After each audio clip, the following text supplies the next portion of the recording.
Vamos a hablar con el senador nacional de Unión por la Patria, ex ministro del Interior del gobierno de Alberto, Guado de Pedro. Guado, gracias por atendernos en esta mañana. Alfredo, buenos días para todos, para todas. ¿Cómo andan? Bien, bueno, son muchos los temas, la agenda política es muy grande, el presidente de la República, como suele pasar habitualmente, no está. 14º viaje a los Estados Unidos, creo que para un evento privado, donde también intentará encontrarse nuevamente con el presidente Trump. ¿Cómo ve usted? Claramente tiene una posición política, pero digo, ¿cómo observa este entrelazamiento? Pues yo diría, es mucho más carnal que lo de Di Tella, estos acuerdos, estas alianzas, todo lo que ha hecho Milei con los Estados Unidos, pero mucho más concretamente, casi a nivel personal con Trump. Mire, me preocupa bastante, no la gestualidad, que sí es una deshonra para la Argentina, ¿no? Ver como un presidente hace todo lo que tiene que ver con lo ceremonioso, todo lo que tiene que ver con la gestualidad, se pone en un nivel inferior permanentemente a otro presidente. Más allá de esa gestualidad que nos duele mucho, la verdad que la preocupación es por lo que dejan. La preocupación es qué es lo que están firmando, qué es lo que van a hacer con los recursos naturales comunes, qué es lo que van a hacer con la soberanía, qué negociaciones, qué acuerdos se firman para tomar, cuáles son los compromisos. Me parece que hay una preocupación generalizada sobre cómo va a quedar la Argentina después de esto, ¿no? Todos sabemos que con el Fondo Monetario Internacional, si no te plantás, si como país no defendés mejores condiciones, lo que termina firmando son condiciones que terminan embargando el futuro de la Argentina. Esto que está negociando el presidente Milei, que es bastante excepcional, que es el swap de Estados Unidos, por lo que vemos, por lo que dicen funcionarios del gobierno americano, tiene condiciones que son muy nocivas para la Argentina. Y voy a dar un ejemplo solo, el uranio. Sí. Dicen que Argentina comprometió proveer uranio a Estados Unidos, cuando la realidad que somos un país que tiene uranio, pero que no tenemos para exportar. Tenemos lo necesario para nuestro sistema eléctrico o nuestro sistema energético basada en energía nuclear limpia, con lo cual tener centrales atómicas, que son casi el 10% de la generación de la energía en Argentina, que hace que el costo de la energía que pagás vos, que pagan los oyentes, sea un poquitito menos, porque es una energía barata y limpia. Esa producción, esa generación de energía se hace con un combustible. El combustible se realiza a partir del uranio, y nosotros, dicen los especialistas, que tenemos uranio por 60 años, que no es mucho. Claro, y además yo ato esto también a la decisión inicial del gobierno de despreciar el plan nuclear argentino. Luego, cuando en Estados Unidos hablaron de la inteligencia artificial y la necesidad de construir centrales nucleares de pequeña o mediana potencia, acá está, usted sabe, el Karen en Lima ahí, pero ahora Trump anunció la creación de un nuevo plan nuclear con la construcción de 10 centrales nucleares muy potentes. Bueno, ahí ahora está la idea de privatizar las centrales nucleares, siendo que entiendo que Nucleoeléctrica Argentina no es deficitaria, todo lo contrario. Mucha razón tiene, porque Argentina, los argentinos, además de tener esos esos recursos, tenemos talentos. Tenemos talentos en la ciencia, tenemos un sistema científico y tecnológico que desde mediados del siglo pasado o un poquito antes se fue desarrollando. Tenemos historia, como muy bien dice usted, en energía nuclear, lo que derivó en el último gobierno de Cristina del comienzo de un proyecto de unas centrales térmicas chiquititas. Exacto. Son el CAREM. Yo tuve la suerte de ir a Bariloche, de ir a visitar, de ver el prototipo, de charlar con los científicos y con las científicas.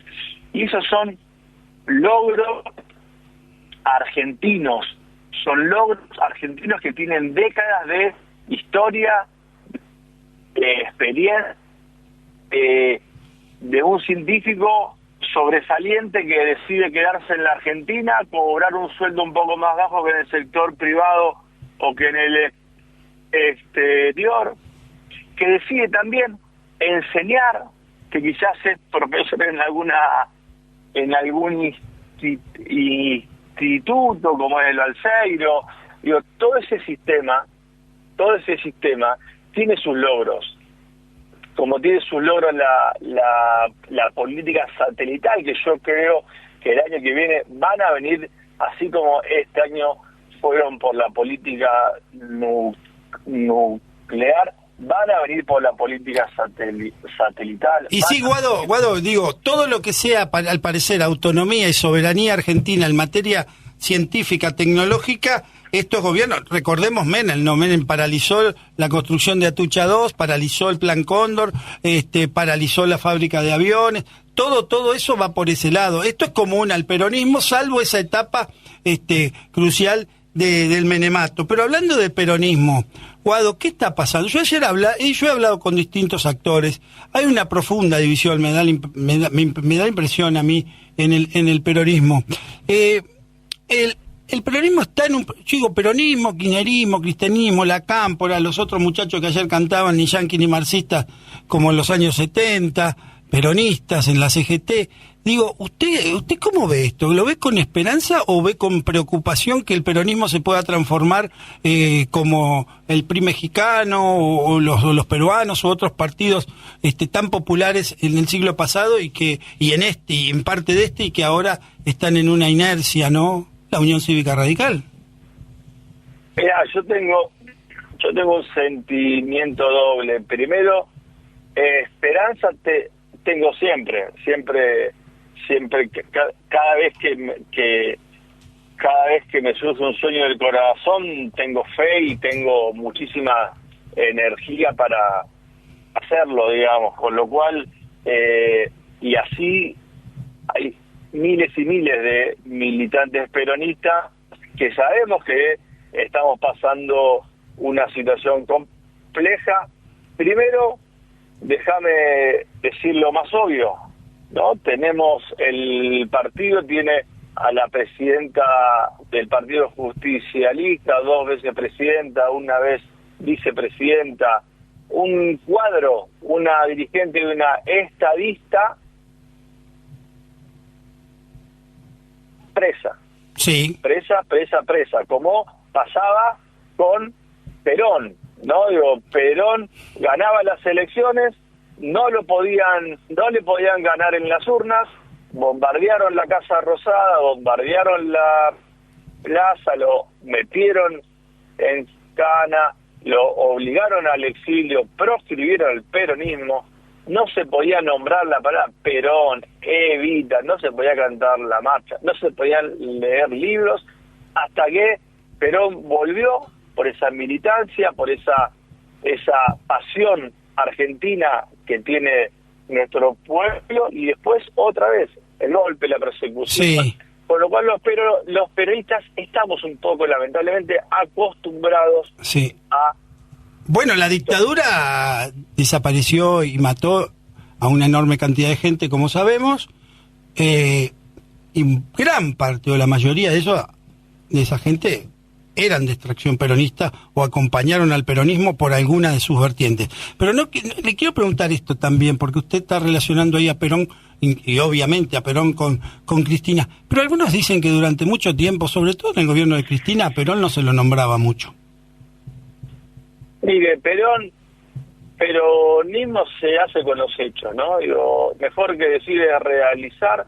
Cuando vos nombrabas la soberanía en materia satelital, Argentina volvió a ser uno de los 10 países del concierto de las naciones que tenían política satelital. Como saben, hoy el mundo se va a manejar, las telecomunicaciones se manejan por satélite, las guerras se hacen por satélites, Internet dentro de poco va a ser satelital, con lo cual esa soberanía científico-tecnológica es lo que Perón hizo en sus gobiernos. ¿No? Digo, decirse peronista y no hacer lo que hace el peronismo también es parte del fracaso de los gobiernos peronistas. Es cierto.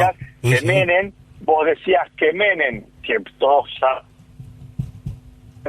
un joven opositor al gobierno de Carlos Saúl Menem, del primer día hasta el último. ¿Por qué? Porque tenía todo el folclore peronista, pero en los hechos parecía más el gobierno de la UCD. Claro, que era el gobierno del peronismo. Ganó con el folclore peronista, prometiendo muchas ideas y claves del peronismo, de la doctrina, pero inmediatamente, casi al otro día, y esto soy testigo, de haber ganado la elección el 14 de mayo del 89, allá anunciaba las primeras privatizaciones. Hoy es un día importantísimo también en términos políticos porque se lleva a cabo el juzgamiento de Cristina por la causa Cuadernos, ¿no? ¿Usted ve ahí muchas nulidades, ve muchas cosas raras atrás, ve mucho armado para mantener presa a Cristina? Mire, ya que hablamos un poco de peronismo, ¿no? Digo, los mejores ministros de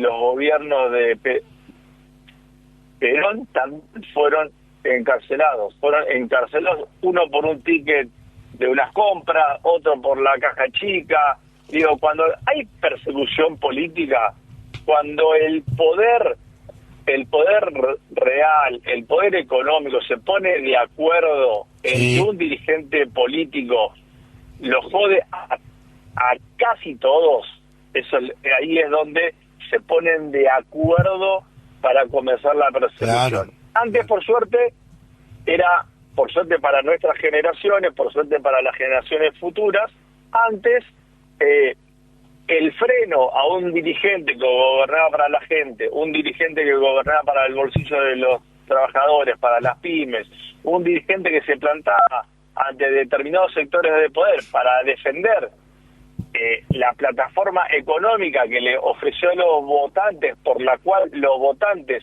votaron, o sea, un dirigente que respeta la democracia que es, recordemos, la democracia es el gobierno del pueblo.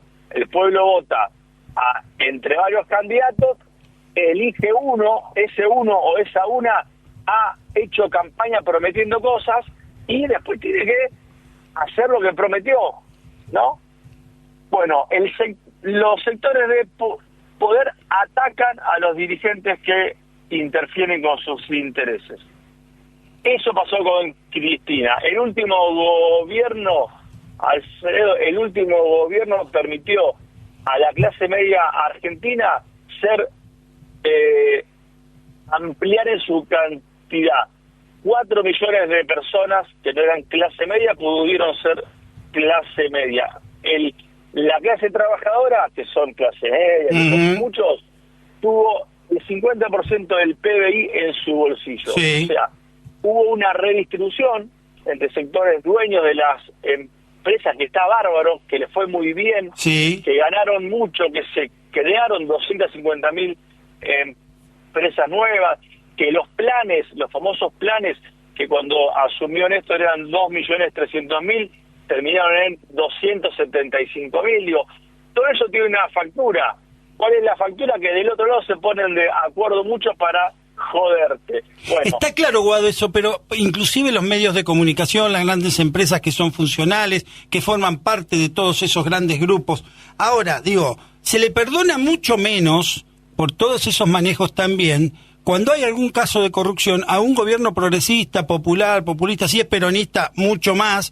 Está claro eso, pero hubo cosas que habría que revisar, ¿no? Y tener en cuenta para el futuro, porque luego viene un gobierno liberal conservador y te hace, se endeuda, como hizo Macri, se endeuda como lo está haciendo ahora Milei, se embandera en una alianza estratégica sideral, pero digo, hubo cuestiones que habría que revisar de los gobiernos de ustedes también, ¿no?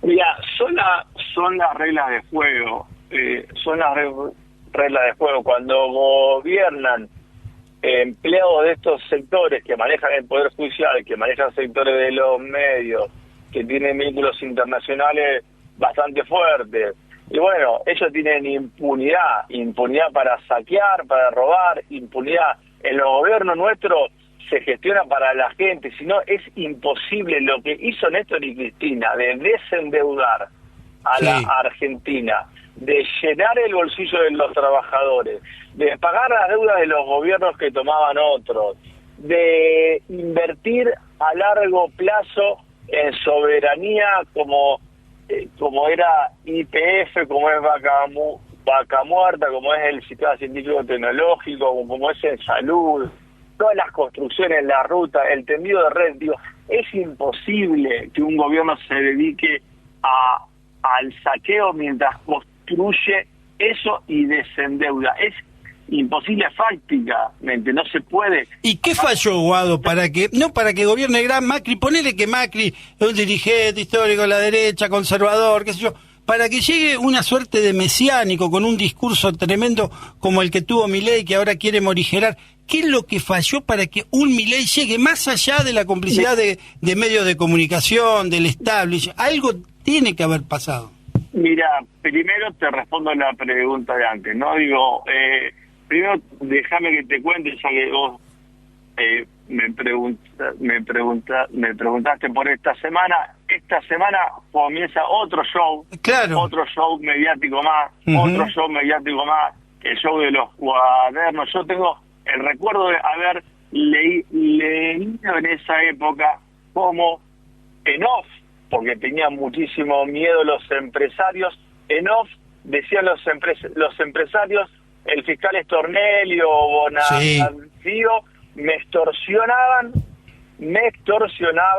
para que yo declare que Cristina me había pedido algo. Hay empresarios que fueron a escribanías a decir, tuve que declarar ante el fiscal Stornelli esto por presión, porque si no me metían preso. Claro.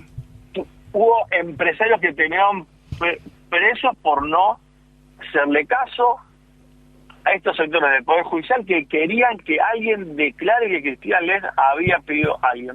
Bueno, no consiguieron a nadie. Entonces, es una causa con cuadernos truchos, es una causa que comenzó con lo que todos llaman forum shopping. ¿Qué es el forum shopping? Que vos, en vez de sortear una causa, en vez de sortearla para que ese sorteo también es bastante cuestionable, trucho, hubo muchas denuncias donde se demostró que se manejaba el sorteo, pero bueno, esto ni siquiera fue así. Le asignaron a el fiscal Stornelli y al juez Bonadío esta causa que comenzó con unas fotocopias de unos cuadernos que supuestamente estaban prendidos fuego, que a los 2 años aparecieron los cuadernos con letras de 4 personas por lo menos. Bueno, y todo en el marco de la persecución. ¿Qué pensaba Macri? Que era imposible mejorar las condiciones de los gobiernos de Néstor y Cristina, con lo cual para poder reelegir necesitaba encarcelarla. Para poder reelegir Macri tenía que meterla presa. Para poder reelegir, sabiendo, recordemos, el gobierno de Mauricio Macri, que decían que ninguna persona de clase media que no tenía un buen sueldo tenía derecho a tener un aire acondicionado, una heladera nueva, a irse de vacaciones. Entonces, Guado, tremenda, ¿no? Lo que yo digo respecto a la causa Cuadernos y esta situación política que se vive hoy con un gobierno inclusive más a la derecha, ¿esto para ustedes es cosa juzgada? ¿Cristina ya está condenada? No, para nosotros Cristina es inocente, va a seguir siendo inocente, más allá de que 2 o 3 delincuentes confirmen el plan que tienen desde el día 1. Acá se violó la ley del arrepentido, los supuestos arrepentidos fueron extorsionados, como les conté antes.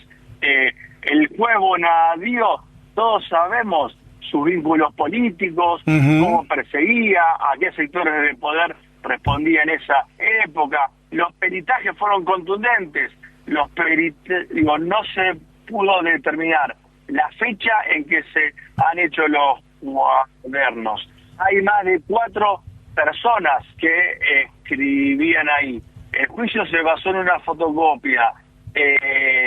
Nada, muy trucho todo, pero cuando vos tenés lo que hizo Mauricio Macri, que fue, ni bien llegó Mauricio Macri, trasladó jueces, o sea, violó todos los procesos del Consejo de la Magistratura, violó la Constitución Nacional y trasladó los jueces que tenían que avalar lo que hacía Bonadío. Esos jueces son Bruglia y Bertuzzi y algunos otros más que designó él. Recordemos esa época, eso, ¿no?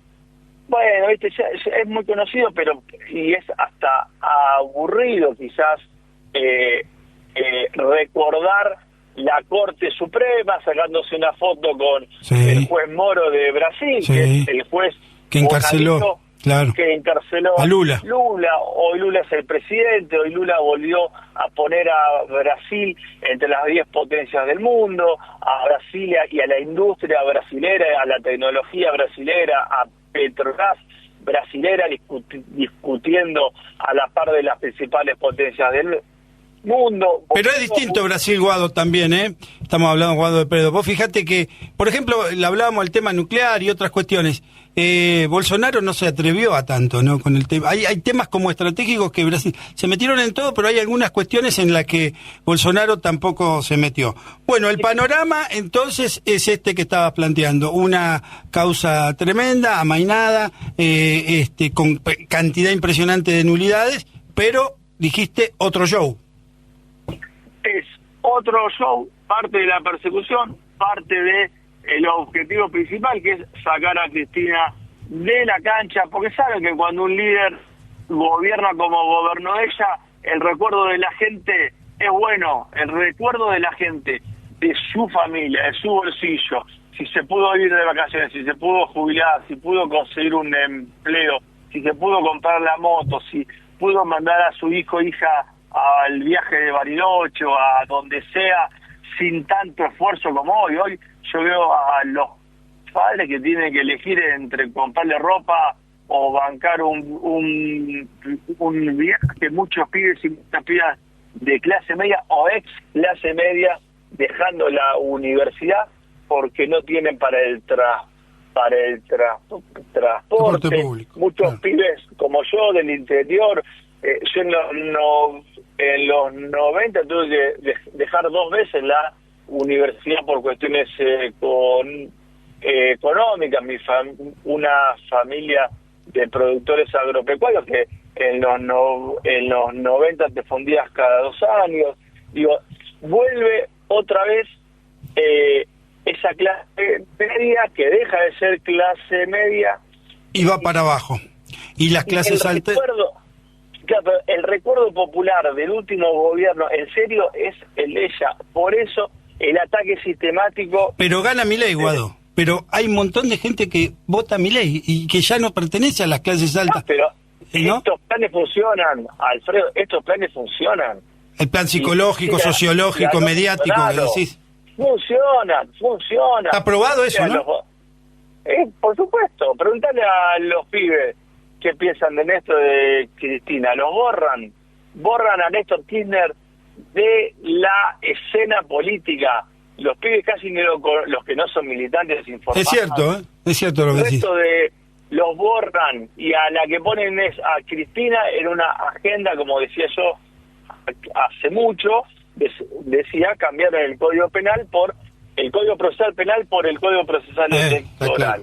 Entonces, la nombran en la tapa de las páginas judiciales. Sí. Entonces, ¿qué piensan las generaciones? Y bueno, la chorra. Están así, y si están así, entonces el daño tiene sus consecuencias, y el daño es, alejan, y también es ejemplificador, alejan a mucha gente, mucha dirigencia, mucha parte de la sociedad que quisiera participar, que tiene un fin se corre. que tiene, se corren, que dicen, no, esto es un lío bárbaro. Guado, quiero... ¿Está bien? Porque se me termina el tiempo, quiero agradecerte este rato que pudimos hablar, digamos, más profundamente y no la nota más corta, ¿no? De los temas, en lo que estamos de acuerdo y en lo que no, pero hablar de este día que es muy especial, como dijiste. Muchas gracias. Alfredo, un saludo para todos ahí en el piso y uno para los y las oyentes. Gracias. Guado de Pedro, senador nacional, ex ministro del Interior, habló con nosotros en un día en que la causa Cuadernos está latente, pero no nos remitimos solo a eso,